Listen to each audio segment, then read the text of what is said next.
नानी अपने रूम में बैठकर बुक पढ़ रही थीं। तभी बच्चे नानी के रूम में आ जाते हैं। नानी नानी, रेंचो की कहानी सुनाओ ना। ठीक है बच्चों, सुनाती हूँ एक और प्यारी सी कहानी। एक बार की बात है, समुद्र की बहुत सारी मछलियाँ और बहुत सारे समुद्री जानवर एक के बाद एक मरने लगे। सब जगह सिर्फ मरी हुई मछलियाँ थी। किसी को नहीं पता था ऐसा क्यों हो रहा है। समुद्र के नीचे जलपरियों का बहुत ही सुंदर सा शहर था, जिसमें बहुत सारी जलपरियां रहती थी। नानी, क्या जलपरी रियल में होती है? हाँ, बिल्कुल होती है। वाओ, जलपरी! उन सभी जलपरियों की रानी एक गोल्डन जलपरी थी। सब लोग रानी को बहुत प्यार करते थे। एक दिन रानी अपने पिता से बिना पूछे अपनी कुछ जलपरी दोस्त के साथ समुद्र के ऊपर आ जाती है। ये क्या हुआ? किसने ऐसा किया इन बेचारी मछलियों के साथ? ये क्या हो रहा है और मैं सांस क्यों नहीं ले पा रही? क्या है ये सब?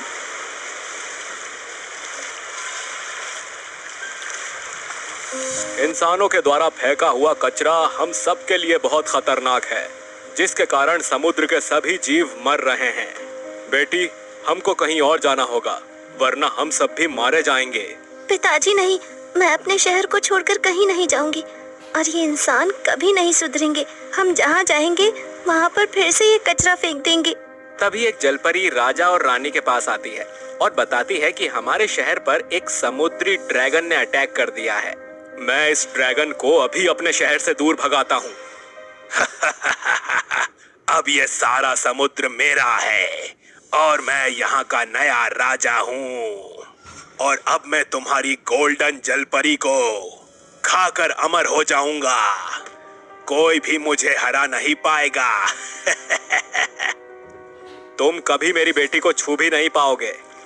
ड्रैगन हंसता हंसता चला जाता है। गोल्डन जलपरी चुपचाप अपने पिता के पास आती है। पिताजी, आप ठीक हो ना? मुझे बहुत डर लग रहा है। हिम्मत से काम लो बेटा, तुम एक गोल्डन जलपरी हो। डरने की कोई बात नहीं है। तुम जल्दी से समुंदर के बाहर जाओ और रेंचो से मदद लो। एक वही है जो हमारी मदद कर सकता है और इस ड्रैगन को मार सकता है। लेकिन याद रखना, ड्रैगन को मारने के लिए उसको जमीन पर ले जाना होगा, क्योंकि समुद्र में ड्रैगन को कोई नहीं मार सकता। ठीक है पिताजी। और गोल्डन जलपरी समुद्र के एक किनारे पर पहुंच जाती है और इधर उधर देखती है, पर उसको कोई नहीं दिखता। यहाँ तो मुझे कोई नहीं दिख रहा। क्या करूं? गोल्डन जलपरी, तुम मुझसे नहीं बच सकती। बहुत जल्द मैं तुमको खा जाऊंगा। प्लीज रेंचो, हमारी मदद करो। प्लीज रेंचो, तुम कहाँ हो? रेंचो हवा में उड़ रहा था। तभी उसको किसी की आवाज सुनाई देती है। लगता है कोई मुसीबत में है, मुझे उसकी मदद करनी चाहिए। और वो जलपरी के पास आता है। कौन हो तुम और मैं तुम्हारी क्या मदद कर सकता हूँ? क्या आप ही रेंचो हो? हाँ, मैं ही रेंचो हूँ। और तुम इतनी डरी हुई क्यों हो? क्या हुआ है तुम्हें? मुझे बताओ। मेरे पिताजी ने आपके बारे में बताया था। एक आप ही हैं जो जलपरियों के शहर को उस ड्रैगन से बचा सकते हैं। क्या यही वो ड्रैगन है? हाँ, रेंचो प्लीज मुझे बचाओ, ये मुझे खा जाएगा।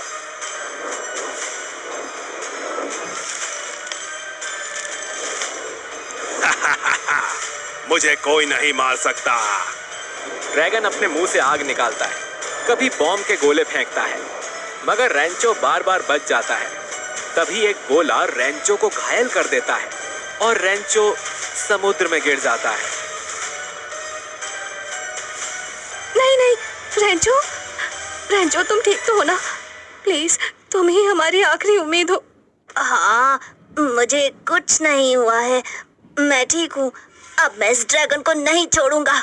रेंचो, ड्रैगन को कोई भी समुद्र में नहीं मार सकता। किसी तरह से इसको समुद्र से बाहर लाना पड़ेगा, तभी इसको मारा जा सकता है। रेंचो कुछ सोचता है, ये मुझे मारना चाहता है। अगर तुम मुझे समुद्र के बाहर ले जाओ तो ये मेरा पीछा करता हुआ बाहर आ जाएगा। रेंचो जल परी को उठा लेता है और हवा में उड़कर जमीन पर आ जाता है, जिसको देखकर ड्रैगन भी गुर्राता हुआ बाहर आ जाता है। रेंचो जल परी को समुंदर में वापस रख देता है और ड्रैगन से लड़ने लगता है। अब तुझे कोई नहीं बचा सकता मेरे हाथों से। रेंचो ड्रैगन की पूंछ पकड़कर 2-3 बार इधर उधर पटकता है और आसमान में दूर उछाल देता है। फिर रेंचो जल परी के पास जाता है और दोनों साथ में समुंदर के अंदर जाकर राजा को छुड़ा लेते हैं। रेंचो, मुझे पता था तुम जरूर आओगे। तुम धरती के लोगों के ही नहीं बल्कि पूरी दुनिया के संरक्षक हो। रेंचो, तुमने हमारी बहुत मदद की है।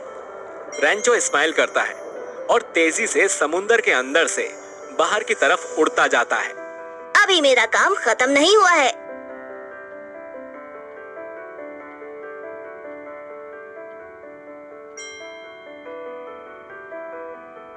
रेंचो, तुम सच में हमारे लिए भगवान हो।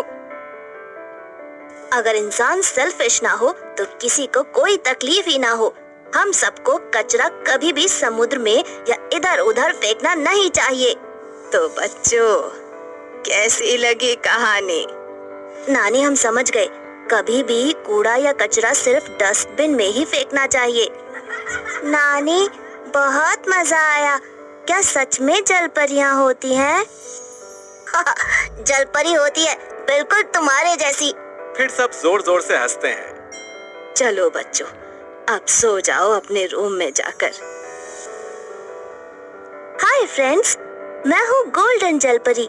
अगर आपको आज की कहानी अच्छी लगी तो वीडियो को लाइक और चैनल को सब्सक्राइब करें।